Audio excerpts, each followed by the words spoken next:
đây luôn nấu mà mấy luôn nấu luôn nói lên bàn nữa bài tụi chạy tàu rồi tại chứ hè cho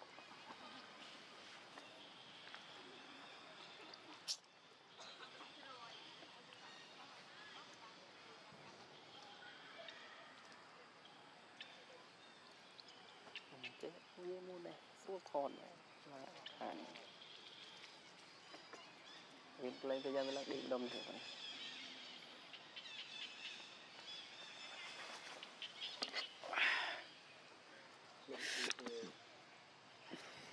này mà nó xí nữa đi rồi xí cả bật cái xí khăn xí gần rồi có cái xí cái mấy cái này có lý bì đăng ký nạp bánh cảm mà lên bên cạnh bánh trăm pa nhỉ sập cỏ nó cái slow là gì cho mà chớn slot mêไปลาวิโยจนได้ยี่ได้ยังเคยเอาพวกเนี่ยnhà thú mình cứ được dừng nèคือนี่ตีนดาวนะไอเยี่ยมซอยเจ๊กไก่จีนฝีมือไปสู้สู้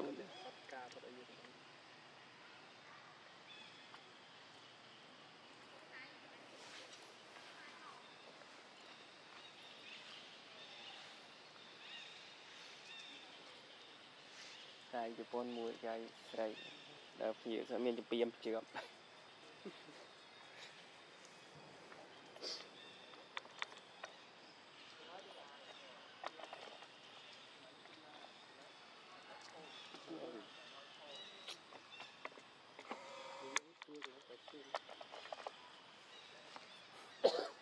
Jennifer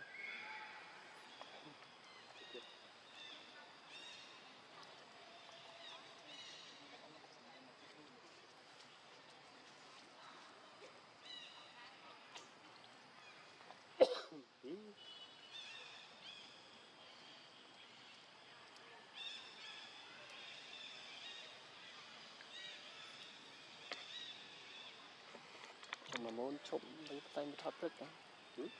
thì ta mi với lần bên xong mà muốn chụp ra nghe tết món này nè có ba thì thành ra tính